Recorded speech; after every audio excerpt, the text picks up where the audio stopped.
బాప్తిస్మిచ్చు యోహాను పుట్టినప్పుడు అనేకులు సంతోషించారంట.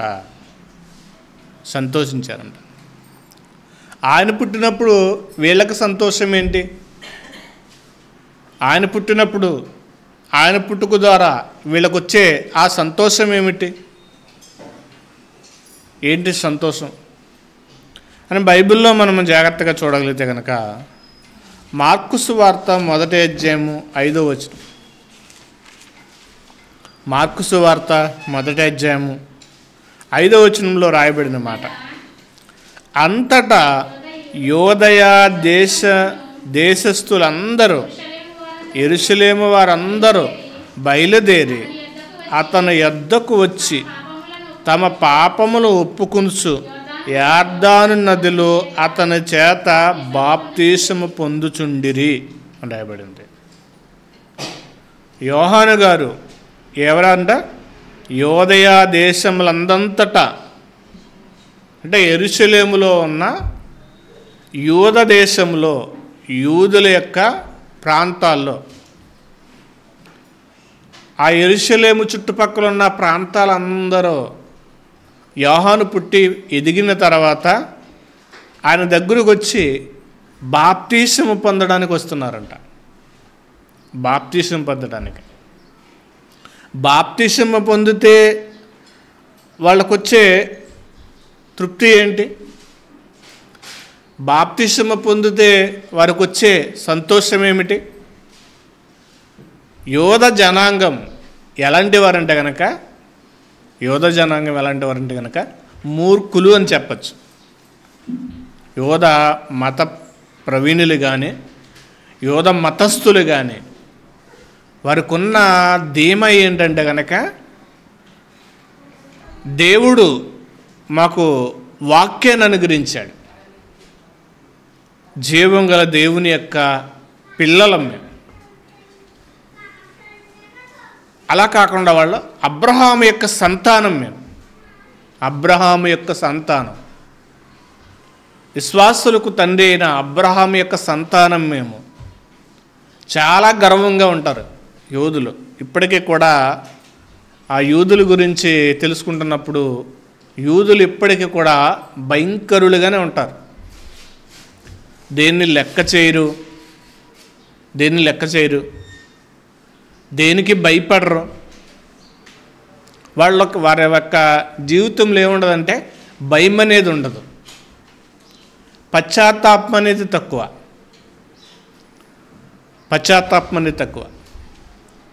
వాళ్ళకి కింగ్ ఎవరంటే దావీదు గారు. దావీదు గారు అంటే వల్లమాలిన ప్రేమ ఇప్పటికీ కూడా. దావీదు మా కింగ్ అంటారు వాళ్ళు, మా రాజు. ఇప్పుడు దావీదు రాజు అన్న ఒక ధీమా ఒకటి, అబ్రహాము మా మూల పురుషుడు అన్నక ధీమా ఒకటి. ఈ ధీమా కంటే గర్వం అని చెప్పచ్చు. ఇంకా మెస్సియా రాబోతున్నాడు, ఇంకో గర్వం ఇది. వచ్చిన మెస్సియాను పట్టించుకోలేదు కానీ మెస్సియా రాబోతున్నాడు. ఇప్పటికీ అదే రీతిలో ఉన్నారంట వాళ్ళు. మెస్సియా రాబోతున్నాడు, మా కింగ్ డేవిడ్. అందుకే దావీదు యొక్క సమాధిని చాలా జాగ్రత్తగా భద్రపరిచారండి. ఇప్పటికీ కూడా యెరూషలేములో ఉన్న వ్యక్తులతో మాట్లాడుతున్నప్పుడు వాళ్ళు చెప్తున్నారు, దావీదు సమాధిని చాలా భద్రం చేశారంట. సొలొమోను ఖాతరు చేయరంట అసలు వాళ్ళు. సొలొమోను పట్టించుకోరు. సొలొమోను వాళ్ళకి ఎంత ప్రామాణికంగా తీసుకోరు వాళ్ళు. దావీదును ప్రామాణికంగా తీసుకుంటారు, మోషే నియమించిన ధర్మశాస్త్రాన్ని ప్రామాణికంగా తీసుకుంటారు, మూలపురుషుడైన అబ్రహాముని ఎక్కువగా ప్రేమిస్తారు. అందుకే మేము అబ్రహాం పిల్లలము అని యేసుక్రీస్తు వారితో ఎప్పుడు వాళ్ళు వాగ్దానానికి దిగుతుంటారు, గొడవకు దిగుతూ ఉంటారు, వాదనకి ఎప్పుడు దిగుతుంటారు. మేము అబ్రహాం పిల్లలము. ఇదిగో యేసుక్రీస్తు వారు ఏదైనా చెప్పేటప్పటికి మోసే ధర్మశాస్త్రంలో ఇలా రాయబడలేదా? మోసే ఇలా చెప్పలేదా? నీ శిష్యులకు తెలియదా? వారి యొక్క ధీమా, వారి యొక్క గర్వము ఏంటంటే గనక పశ్చాత్తాపం లేని లేదా మారు మనసు లేని యొక్క భక్తి జీవితాలు వాళ్ళు. ఆ భక్తి ఈ భక్తి కాదు. మారు మనసు లేని భక్తి. ఏ భక్తి అంటే వాళ్ళదే దావీదు, అబ్రహాము, మోషే, వీళ్ళ మీద మాత్రమే భక్తి అనేది ఉంటుంది వాళ్ళకి. యేసుక్రీస్తు వారి మీద భక్తి ఉండదు. అలాంటి వారిని ఒక సన్మార్గంలో నడిపించడానికి, ఒక మంచి మార్గంలో నడిపించడానికి, అప్పటి వరకు కూడా వారు ఉండే ధీమ, అందుకే వాళ్ళ గురించి అంటాడు వాళ్ళ కరుకు మార్గము. వాళ్ళు ఎలాంటి వారంటే కనుక క్రూరులు, కఠినాత్ములు. చెప్పాలంటే కఠినాత్ములు. దావీదు గురించి యెరూషలేము వెళ్ళి తేడాగా మాట్లాడితే కనుక చంపేస్తారు. దావీదు గురించి అబ్రహామును ఎంగేం చేసినా గానా చంపేస్తారు. యేసుక్రీస్తు వారిని ఏమన్నా గానా ఏం చేయరు వాళ్ళు. మేము క్రిస్టియన్స్ అంటే కనుక పట్టించుకోరు వాళ్ళు. యేసుక్రీస్తు వారిని అంగీకరించమంటే దాన్ని పట్టించుకోరు వాళ్ళు. అలాంటి యొక్క స్థితిలో, అలాంటి యొక్క విధానంలో జీవిస్తున్న యూద జనాంగంలో యేసుక్రీస్తు వారు రాకముందు బాప్తీసమిచ్చి యోహాను పుట్టాడు. ఆ యోహాను పుట్టడానికి ముందుగా దేవదూత అతని గురించి మాట్లాడుతూ అతడు పుట్టినందున అనేకులు సంతోషించిరి. ఆ సంతోషించే దాని గురించి మత్తయి సువార్తలో, అందుకే మత్తయి సువార్తలో 3వ అధ్యాయంలో మత్తయి సువార్త 3వ అధ్యాయము 6వ వచనం నుండి చూద్దాం. తమ పాపములను ఒప్పుకొనుచు యొర్దాను నదిలో అతని చేత బాప్తిసము పొందుచుండిరి. అతడు పరిచయులను సద్దుకైలను అనేకులు బాప్తిసము పొందవచ్చుడు చూచి, ఇప్పుడు చెప్తుండమాట, సర్ప సంతానము మీరు. ఎలా ఉన్నారంటే వాళ్ళు సర్పానికి ఆధీనమైపోయి ఉన్నారన్నమాట. యూద జనాంగంలో చాలామంది సర్పానికి ఆధీనములో, సర్పము యొక్క అడుగు జాడల్లో నడుస్తున్నవారు, దేవుని ఉనికిలో కానీ దేవుడు చెబుతున్న విషయాలను కానీ మనసులో అంగీకరించడానికి వాళ్ళు ఏ కోసానా కానీ ఇష్టపడట్లేదు. అలా జీవిస్తున్నప్పుడు అంటున్నాడనమాట, అతడు పరిచయులను సద్దుకైలు అనేకులు బాప్తిసము పొందవచ్చుట చూసి, సర్ప సంతానమా, రాబో ఉగ్రత నుండి మీకు తప్పించుకున్నట్టుకు మీకు బుద్ధి చెప్పిన వాడెవడో. ఎంత కఠినంగా మాట్లాడుతున్నాడంటే వాళ్ళతో. అప్పటి వరకు ఇజ్రాయెల్ని నడిపించడానికి మోషే, తర్వాత ప్రవక్తలు, వాళ్ళక జీవిత విధానం అంతా కూడా ఎలా ఉంటుందంటే కనుక ఒక దొంగలు, కూనికోరులు, వ్యభిచారతత్వం కలిగిన వారు ఎలా అయితే ఉంటారో ఆ స్థితి కలిగిన వారు. అలాంటి వారికి బుజ్జగించి లాలన చేసి మాట్లాడితే కనుక మారరు. అలా చేస్తే వారు మారరు. ఇప్పుడు వారిని మార్చే స్థితిలో ఏం చేయాలంటే కనుక ఖండించే ప్రయత్నం చేయాలి. ఈరోజు కూడా చాలామంది ఉన్నారు, శాఖలుగా ఉన్నవారు బోలు మంది ఉంటారు. ఆ శాఖలుగా ఉన్నవాళ్ళు దేని మీద బేస్ అవుతుంటారంటే ఒక్క మాట మీద బేస్ అవుతారు, ఒక్క రెఫరెన్స్ మీద. మిగతా వాటిని ఏం చేస్తారంటే గాలికి వదిలేస్తారు. మిగతా విషయాలన్నీ గాలికి వదిలేస్తారు. ఒక్క మాట మీద వారి యొక్క బేస్మెంట్ వేసుకుంటారన్నమాట. తిత్వ సిద్ధాంతం, 7th డేస్, వన్ వే ఓలు, ఇలా ఏదో ఒక్క చోట ఉన్న ఆ రిఫరెన్స్ని బట్టి అలా ఈరోజు ఏమైపోయినంటే సంఘాలు పుట్టుకొచ్చేసినమాట. ఒక్క రిఫరెన్స్ మీద, ఒక మాట మీద. బైబిల్ అంతా ఒక మాటతో కాదు, అన్ని సందర్భాలను క్రొత్త నిబంధనకు ఏం చేయాలంటే కనుక ఇంక్లూడించాలి. క్రొత్త నిబంధనలోనికి ఏం చేయాలంటే కనుక అందరూ కూడా తలవగ్గాలి. క్రొత్త నిబంధనలో ఉన్న యేసుక్రీస్తు వారి దగ్గరికి ఏం చేయాలంటే కనుక సరెండర్ అవ్వాలి, లోబడాలి. యేసుక్రీస్తు వారికి లోబడాలి. ఆ సారాంశాన్ని ఎవరు కూడా ఏం చేయట్లేదంటే పట్టించుకోవట్లేదు. ఇది ఉంది కదా, దీన్ని ఇలా చేయొద్దు అన్నాడు కదా, దీనికి ఏంటి అన్న ఆలోచన దేవుని దగ్గర బైబిల్ని సరైన పరిశోధన అనేది కనిపించట్లేదు. ఒక దాని మీద ఏమైపోతున్నారంటే బేస్ అయిపోతున్నారు. సరే, ఇప్పుడు బాప్తిస్మిచ్చి యోహాను అలా వారితో ఏం చేస్తున్నాడంటే కనుక మాట్లాడి వాళ్ళని గద్దించి బుద్ధి చెప్పుతున్నప్పుడు వారు ఏం చేస్తున్నారంటే కనుక బాప్తిస్ము తీసుకుంటున్నారు. ఇప్పుడు ఎప్పుడైతే వారు మారు మనసు నిమిత్తము బాప్తిస్ము పొందుతున్నారో ఈ సందర్భాల గురించి మలాకి గ్రంథంలో 4వ అధ్యాయంలో యోహాను గురించి రాయబడిన విషయాన్ని చూద్దాం. మలాకి గ్రంథం 4వ అధ్యాయము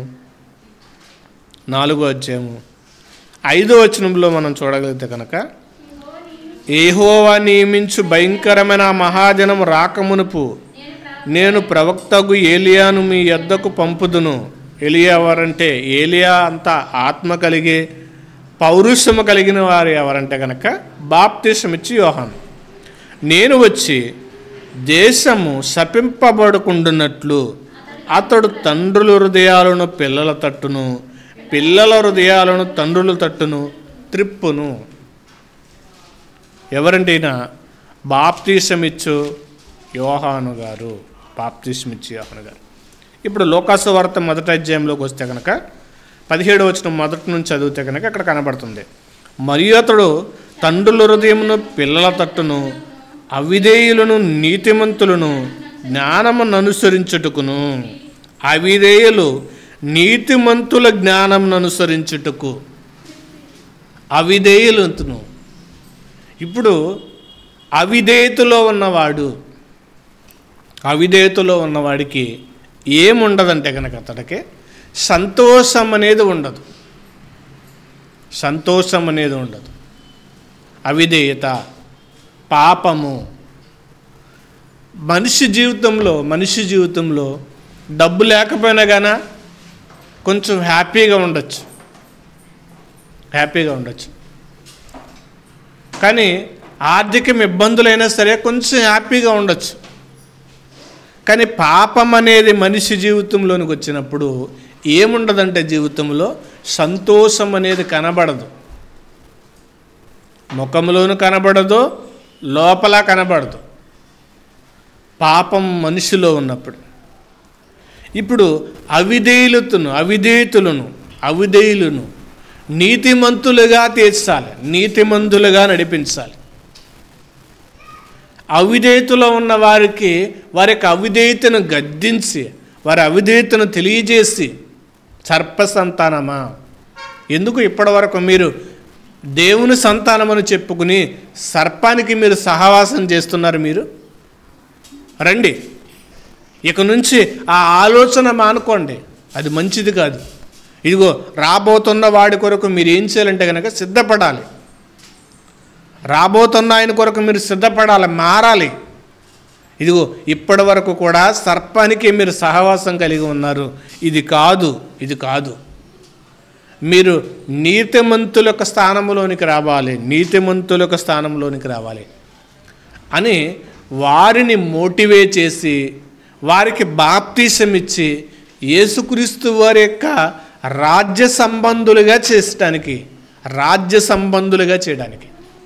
ఇప్పుడు ఎప్పుడైతే వారికి ఉన్న ధీమా, ఎప్పుడైతే వారికి ఉన్న నమ్మకం, ఎప్పుడైతే వారికి ఉన్న వెనకాల ఉన్న ఆ గర్వాన్ని ఎప్పుడైతే వారు బాప్తిసము తీసుకున్నప్పుడు వదిలేశారో, ఇప్పటి వరకు మేము అలా జీవించామా, ఇప్పటి వరకు మేము అబ్రహాము పిల్లలమని, మోషే యొక్క ధర్మశాస్త్రం మాదని, దావీదు మా పితరుడు మా రాజు అని మేము గర్వపడ్డామా?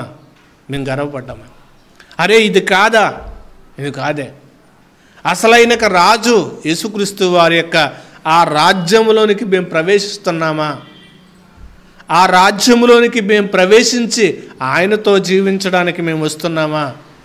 మేము ఇప్పుడు అవిధేయులం కాదు, నీతిమంతులుగా ఉన్నాం, నీతిమంతులుగా తీర్చబడుతున్నామా అని ఎప్పుడైతే వారు నీటి ద్వారా బాప్తిసం పొందారో అప్పుడు వారి హృదయాల్లోనికి ఏమొస్తుందంటే కనుక సంతోషం.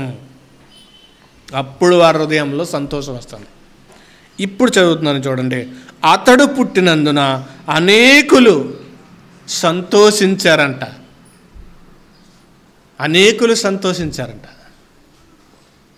చాలాసార్లు అనుకుంటాం పలానా ఆయన లేకపోతే కనుక ఈ సువార్త వచ్చేది కాదు, పలానా ఆయన లేకపోతే ఈ మాటలు నాకు తెలిసేది కాదు అని అనుకుంటున్నాం కొన్ని సందర్భాలు. బాప్తిస్మిచ్చి యోహాను వారి దగ్గరికి వెళ్ళకపోతే కనుక వారు సంతోషించేవారు కాదు. బాప్తిస్మిచ్చు యోహాను లేకపోతే అప్పుడు అనుకుంటారు వాళ్ళు, అరే ఇప్పటి వరకు మాకు ఇలా బుద్ధి చెప్పేవారు లేరు, మా మనసులు మార్చుకోవాలని బంట్రోతులు వచ్చారంట. చాలామంది వచ్చారు ఆయన దగ్గరికి. యోహాను సువార్తలో చెప్తాడు విషయం. వాళ్ళు వచ్చి ఒక్కొక్కటి అడుగుతున్నప్పుడు మేమేం చేయాలి? మీకు నిర్ణయింపబడిన దానికంటే ఎక్కువ తీసుకోవద్దు, ఎక్కువ ఆశించవద్దు, దాన్నే తీసుకోండి. ప్రతీది కూడా వాళ్ళు ఏమనుకుంటున్నారంటే ధర్మశాస్త్రాన్ని బట్టి వాళ్ళు ఏం చేస్తున్నారంటే కనుక తప్పు మీద తప్పు చేస్తున్నారు.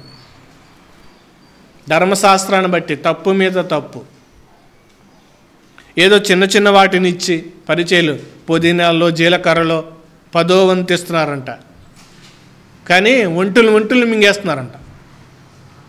అంటే దేవుడికి మేము ఇవి క్రమంగా చేస్తున్నాం కదా, పెద్దవి చేయకపోతే నష్టమేమి లేదులే అనుకుంటున్నారు వాళ్ళు. కానీ అది కాదు, వారి ద్వారా కోరుకునే దేవుడు అది కాదు. వారి యొక్క జీవితాల్లో మారు మనస్సు అనేది రావాలి. ఎప్పుడైతే బాప్తిస్మిచ్చి యోహాను అతడు పుట్టినందున అనేకులు సంతోషించారంట. ఎప్పుడైతే యార్దాను నదిలో బాప్తిసము తీసుకుని బాప్తిసము నుంచి పైకి వెళ్ళారో వాళ్ళు, అప్పుడు యోహాను గురించి ఆలోచించుకున్నది ఏంటంటే, అరే ఈయన రావడాన్ని బట్టి నా హృదయంలో సంతోషం కలిగింది. ఈయన రాకపోతే మాకు బుద్ధి చెప్పేవాడు ఉండడు, ఈయన రాకపోతే మా జీవితాలకు ఒక అర్థం అనేది ఉండదు అన్న ఆలోచన, అన్న సంతోషం అనేది వారి యొక్క హృదయాల్లోనికి వచ్చింది. ఇజ్రాయెల్ అలాంటి వారంటే కనుక తిరుగుబాటు జనం అంటాడు. అందుకే దేవుడు వారి గురించి చెప్పిన మాట ఏంటంటే తిరుగుబాటు జనం. తిరుగుబాటు చేసేవారు ఏమవుతున్నారు? బాప్తిసమిచ్చి యోహాను తిరుగుబాటు చేసేవారిని యేసుక్రీస్తు వారి యొక్క రాజ్యవారసులుగా చేస్తున్నాడు. ఇప్పుడు రాజ్యంలోనికి వచ్చిన వాళ్ళు ఎలా ఉంటారు? బాప్తిసము తీసుకున్న వాళ్ళు ఎలా ఉంటారో, అమ్మో ఇక నుంచి నేను చెడు పనులు చేయకూడదు, నేను ఇంకా లోకానికి దాసోహం అవ్వకూడదు, నాకు లోకానికి సంబంధమే లేదు, నేను దేవుని కొరకు బ్రతకాలి, దేవునితో ఉండాలి. ఇది వారి యొక్క నియమము. ఈ నియమము బాప్తిసం తీసుకున్న వాళ్ళకి. ఆ నియమములోనికి బాప్తిస్మిచ్చి యోహాను తీసుకువెళ్ళినప్పుడు అనేకులు అతన్ని బట్టి, అతడు పుట్టినందున అనేకులు సంతోషించరి. అందుకే కొన్ని విషయాలు మనం చూద్దాం. దేవుని బట్టి వచ్చే ఆ సంతోషం ఏంటంటే చూద్దాం కొన్ని విషయాలు. కీర్తనల గ్రంథము 51వ అధ్యాయము 12వ వచనం చూద్దాం. 12 గంట ముందు 14వ వచనం చూద్దాం. 14వ వచనం, దేవా నా రక్షణకర్తవగు దేవా రక్త ప్రాదమును బట్టి నన్ను విడిపింపు అంటున్నారు దావీదు. రక్త అపరాధమును బట్టి. నా రక్తము ఏమైందంటే కనుక అపరాధముతో నిండిపోయింది, దాన్ని విడిపించు. ఆ రక్తాపరాధం నుంచి విడిపిస్తే ఎలా ఉంటుందో 12వ వచనంలో చెప్తున్నాడు. 12వ వచనంలో, నీ రక్షణానందం నాకు మరలా పుట్టించుము, సమ్మతి గల మనస్సును కలగజేసి నన్ను దృఢపరచుము అంటున్నాడు. నీ రక్షణానందం, బాప్తిసము ద్వారా వచ్చేది ఏంటంటే కనుక రక్షణ ఆనందం.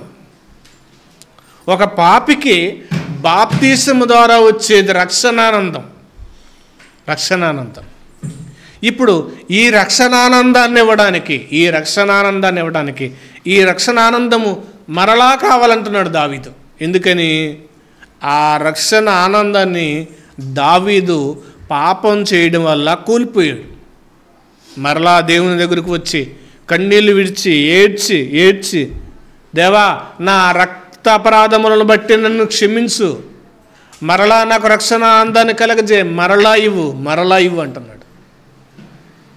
మరొకసారి ఆ ఆనందాన్ని పొందుకోవడానికి ఎంత ప్రాధేయత పడవలసి వచ్చిందంటే, ఎంత కన్నీళ్లు కార్చవలసి వచ్చిందంటే, ఎంత బాధను అనుభవించవలసి వచ్చిందంటే దావీదు అంత బాధపడ్డాడు. అందుకే 53వ కీర్తన 6వ వచనం, 53వ కీర్తన 6వ వచనంలో, సియోనులో నుండి ఇశ్రాయేలులకు రక్షణ కలుగును గాక, దేవుడు శరలోనున్న తన ప్రజలను రప్పించినప్పుడు యాకోబు హర్షించును, ఇశ్రాయేలులు సంతోషించును. చెరలోనున్నప్పుడు, అప్పుడు ఇశ్రాయేలీలు ఆ చెరలో ఉన్న వారిని విడిపించాడు మోషే, చెరకు వెళ్ళిపోయిన వారు. ఇప్పుడు కూడా మనిషి పాపము ఏం చేసిందంటే చెరగా వేసింది, అంటే బంధించింది. శరణగా బంధింపబడటం. శరణగా ఇదిగో ఒక చోట మనం ఏమైపోయామంటే కనుక బందీ అయిపోయాం. ఇప్పుడు చెరసాలు, ఆ శరగానున్న ప్రజలను రప్పించినప్పుడు యాకోబు హర్షించెను. బాప్తిసమిచ్చు యోహాను వారికి వాక్యాన్ని చెప్పినప్పుడు, వారిని బుద్ధి చెప్పినప్పుడు, ఖండించినప్పుడు, వారు మారినప్పుడు, వారు మనసులు మార్చుకుని బాప్తిసము తీసుకున్నప్పుడు యాకోబు హర్షించెను, ఇశ్రాయేలీలు సంతోషించారు. అతడు పుట్టినందున అనేకులు సంతోషించారంటే, ఇదిగో యాకోబులో హర్షించారు. అంటే ఇశ్రాయేల్ యొక్క జనం, యోధ జనాంగం. ఇశ్రాయేలులో ఏమైందంటే కనుక సంతోషము కలిగింది. అందుకే ఒక మనిషి మారినప్పుడుండే సంతోషం వేరు. మనిషి మారినప్పుడు లేదా దేవునికి లోబడినప్పుడు చూడండి, మనం ఎవరినైనా ఎదిరించినప్పుడు లేదా వారి మీద కొంచెం గొడవ పడినప్పుడు మన మైండ్ అంతా ఏమవుతుందంటే డిస్టర్బెంట్ అయిపోతుంది. మన మనసంతా అదో రకమైపోతుంది.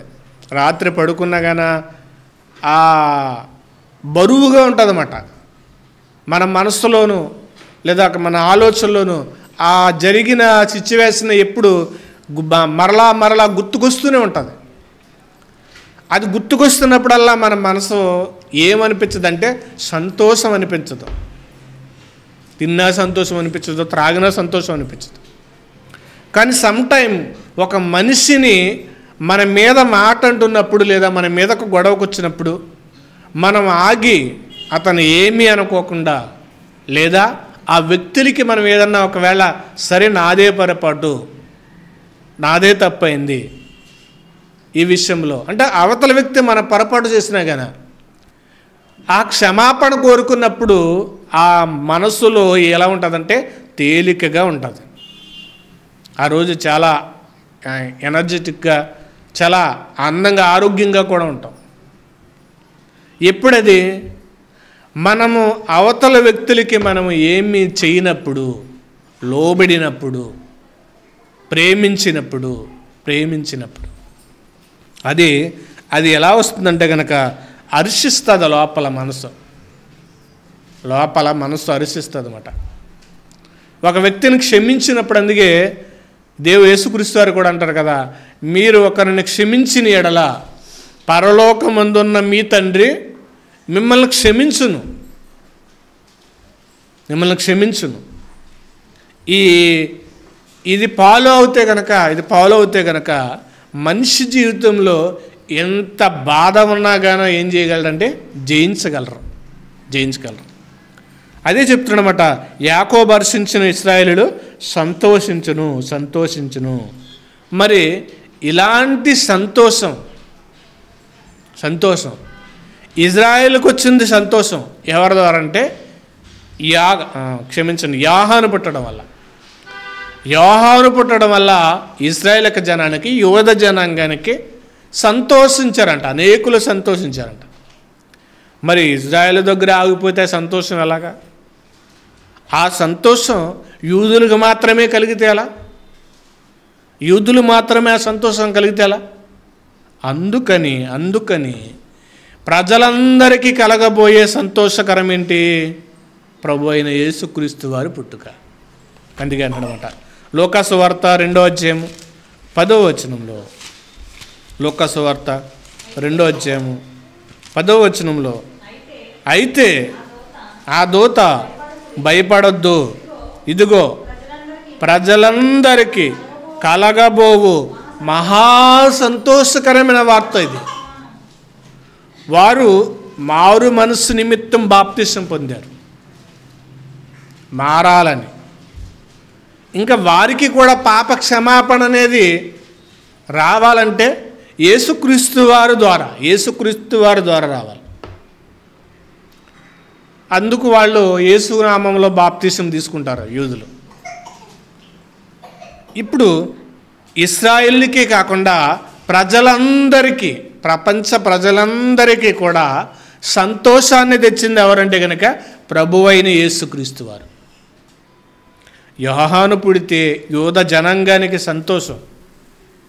యూదుల్లో ఉన్న కొందరు మారు మనసు పొందడానికి, బాప్తిసం పొందుకోవడానికి సంతోషం. కానీ ఇక్కడ అంటున్నాడు, అయితే దూత భయపడకూడదు, ఇదిగో ప్రజలందరికీ కలగబో మహాసంతోషకరమైన సువర్తమానం నేను మీకు తెలియజేస్తున్నా. దావీదు పట్టణమందు ఒక ఆయన పుట్టాడు. ఆయన రక్షకుడు. ఏ రక్షకుడు అంటే కనుక పాపుల రక్షకుడు. పాపము నుండి ఒక వ్యక్తిని రక్షించడానికి, ప్రొటెక్ట్ చేయడానికి, ఒక మనిషిని భద్రం చేయడానికి వచ్చింది ఎవరంటే కనుక ప్రభువైన యేసుక్రీస్తు. ఈయన ద్వారా ప్రజలందరికీ సంతోషం. ఈయన ద్వారా వచ్చేది ప్రజలందరికీ సంతోషం. ప్రజలందరికీ ఇచ్చే సంతోషం ఇది. అందుకే కీర్తన 85వ అధ్యాయము, కీర్తన గ్రంథం 85వ అధ్యాయము 9వ వచనం.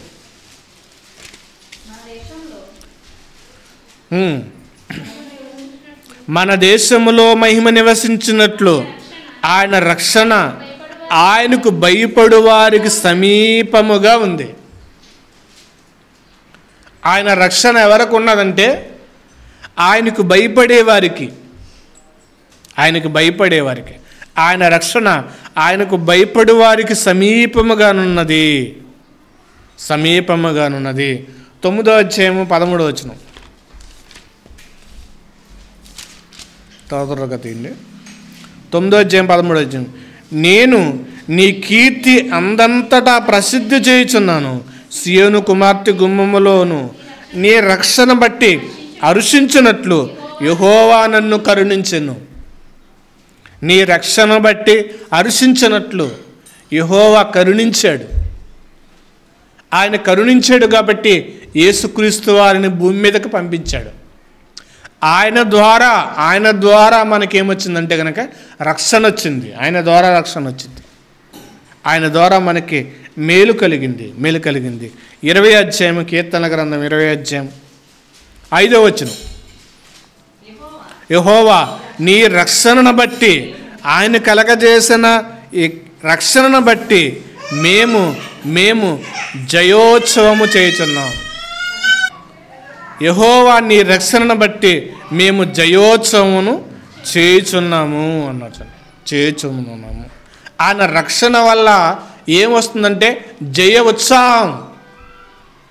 ఏం చేస్తున్నాం? ఆయన రక్షణ బట్టి ఆయన పాపాన్ని జయించాడు కాబట్టి ఆ జయోత్సవం మనకు వస్తుంది.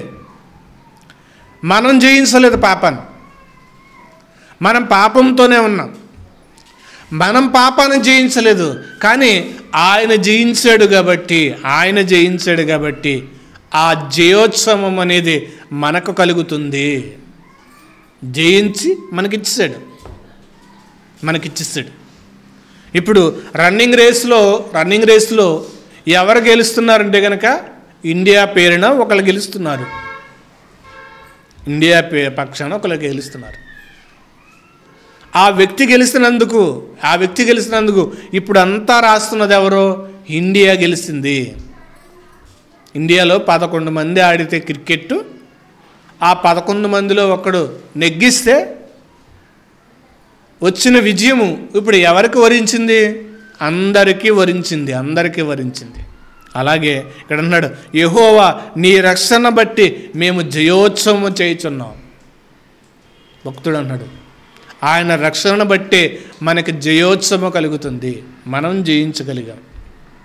ఆయన జయించిన దాన్ని బట్టి మనకి జయోత్సవం కలిగింది. అందుకే 21 మొదటి వచనం, యెహోవా రాజా నీ బలమును బట్టి సంతోషించుచున్నాము.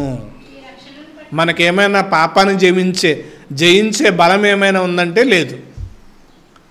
మనము పాపము చేత ఏమయ్యామంటే కనుక బలహీనులమైపోయాం. పాపం వల్ల లేవలేని స్థితిలో ఉన్నాం. ఇప్పుడు ప్రభువైన యేసుక్రీస్తు వారు జన్మించడాన్ని బట్టి, ప్రభువైన యేసుక్రీస్తు వారు జన్మించి పాపం మీద జయాన్ని పొంది జయించడం బట్టి, ప్రభువైన యేసుక్రీస్తు వారు జయించడాన్ని బట్టి మనము ఆయన బలాన్ని బట్టి సంతోషిస్తున్నాం. అందుకన్నాడన్నమాట, యెహోవా రాజు నీ బలమును బట్టి సంతోషించుచున్నాడు. యెహోవా రాజు నీ బలమును బట్టి ఏం చేస్తున్నాడంటే కనుక సంతోషిస్తున్నాడు. యేసుక్రీస్తు వారు మన బలం. ఆయన బట్టే మనం సంతోషించాలి, ఆయన్ని బట్టే మనం పాడాలి, ఆయన్ని బట్టే మనము కీర్తించాలి, ఆయన్ని బట్టే మనము ఘనపరచాలి. రాజు నీ బలమును బట్టి సంతోషించుతున్నాడు, నీ రక్షణ బట్టి అతడు ఎంతో హర్షించుతున్నాడు, ఎంతో ఆనందపడిపోతున్నాడు. తెలియ సౌఖ్యము కానీ సంతోషం అంటాడు భక్తుడైన పౌలు గారు.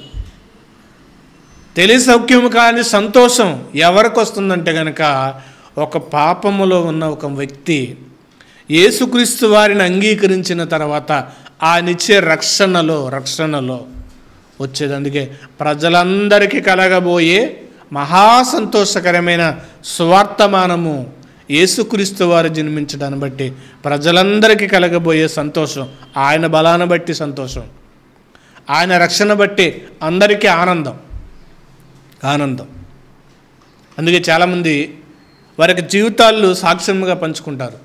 నా జీవితం ఇంత భయంకరంగా ఉండేది, కానీ యేసుక్రీస్తు వారిని బట్టి నన్ను మార్చుకున్నాను. ఇది రక్షణ బట్టి, ఆయన రక్షణ బట్టి వచ్చే సంతోషం. అతడు పుట్టినందున అనేకులు ఇశ్రాయేలులో సంతోషించారంట. యోహాను పుట్టినందుకే అనేకులు సంతోషించారు. మరి యేసుక్రీస్తు వారి వల్ల ఇప్పుడు ప్రజలందరికీ సంతోషం. యేసుక్రీస్తు వారు బెత్లెహేములో పుట్టినప్పుడు చెబుతున్న మాట ప్రజలందరికీ సంతోషం. మరి యేసుక్రీస్తు వారు నాలో పుట్టినప్పుడు వచ్చే ఆ సంతోషం ఒక పాపికి కూడా ఏమవ్వాలంటే కనుక పాపికి కూడా ఆకర్షణ అవ్వాలి. ఒక పాపి మనను బట్టి ఆకర్షణ అవ్వాలి. ఆ సంతోషాన్ని చూడగలిగి ఆయన దగ్గరికి రావాలి ఒక పాపికి. ఇప్పుడు యేసుక్రీస్తు వారు బెత్లెహేములో పుట్టిన తర్వాత ప్రజలందరికీ మహాసంతోషకరమైన సువార్తమనమని దూత ప్రకటించింది, దూత తెలియజేస్తుంది ఆ గొర్రెల కాపర్లకి. ఇప్పుడు గొర్రెల కాపర్లు వెళ్ళి అక్కడున్న జనాంగానికి తెలియజేశారు, తమ ప్రాంతంలో ఉన్న వారికి తెలియజేశారు. ఇప్పుడు యేసుక్రీస్తు వారు పుట్టిన ఆ సంతోషం మనలోనికి వచ్చిన తర్వాత ఆ సంతోషము, ఆ ఆనందం అనేది ఇదిగో నీ పక్కనున్నవాడు చూడాలి, నీ ఇరుగు పొరుగు వాడు చూడాలి, ఆ సంతోషాన్ని తీసుకురావడానికి ప్రయత్నించాలి. కానీ ఈరోజు ఏం చేస్తున్నారంటే అందరూ సంతోషపడుతున్నారు, ఆనందపడుతున్నారు. డిసెంబర్ మాసం ఏంటంటే కనుక క్రైస్తవులందరికీ ఖర్చు అయ్యే రోజు, వేస్ట్ ఖర్చు అయ్యే రోజు అనొచ్చు. చెప్పాలంటే వేస్ట్ ఖర్చు, ఉపయోగం లేని ఖర్చు. ప్రార్థన పెడతారులే కానీ ఆయన వాక్యానికి కూడా సమయం ఇవ్వరు. వాళ్ళ యొక్క ఆలోచన, వాళ్ళ యొక్క విధానం అంతా కూడా వేరే రకంగా ఉంటుంది. ప్రార్థన పెడతారు అంతే. ఇదిగో ఉపయోగం లేని ఖర్చు చేస్తున్నారు, వ్యర్థమైన ఖర్చు చేస్తారు, చాలా డబ్బులు ఖర్చు చేస్తారు. ఒక ఆయన ఉంటాడు, వాళ్ళ భార్య కువైట్ వెళ్తే కనుక, కువైట్ వెళ్ళి ఒక ఇంచుమించుగా 15 సంవత్సరాలు 20 సంవత్సరాలు అక్కడ ఉంటే ఆవిడ వచ్చేటప్పటికి 5 లక్షలు బాకీ చూపించాడంట. ఏంటి అంటే ప్రతి క్రిస్టమస్కి అటుకులు గెల్ల పాడతాడంట. అటుకులు గెల్ల పాడి అప్పు చేసి చూపించాడంట. ఇది ఆయనకు వచ్చే క్రిస్మస్ ఖర్చు. అంటే నేను ఎక్కువ పాడాలి, అందరికంటే ఎక్కువ పాడాలి,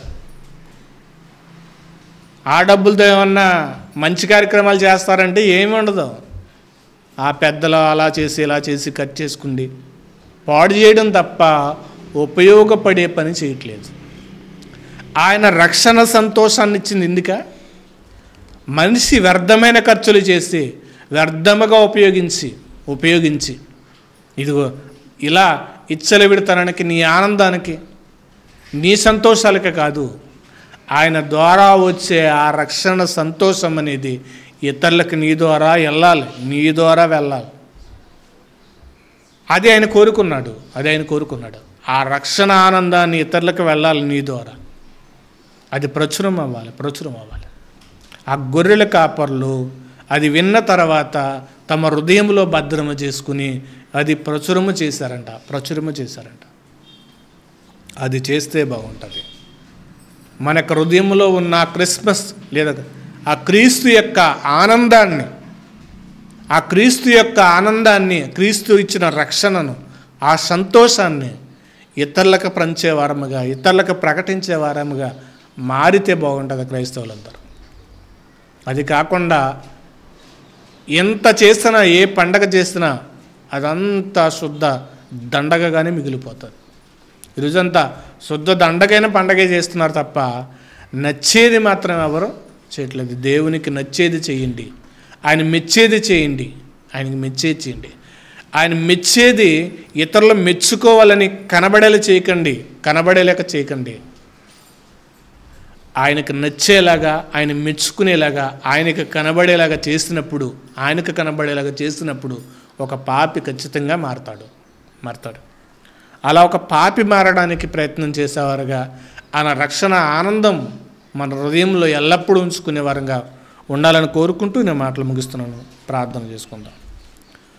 పరిశుద్ధుడా, పరలోకమందున్న మా తండ్రి, మీకు స్తోత్రాలనైనా, మీ కృపకునైనా బాప్తిసములో మీకు చేరి తండ్రి, మీ రక్షణ ద్వారా వచ్చే ఆ ఆనందాన్ని, ఆ సంతోషాన్ని మేము పొందుకుని అనేకులకు మా ద్వారా దాన్ని ప్రచురించేవారముగా, తెలియచేసేవారంగా ఉండే భాగ్యాన్ని ధన్యతను మాకిమ్మని క్రీస్తు యొక్క నామాన ప్రార్థిస్తున్నాను పరమ తండ్రి. ఆమేన్.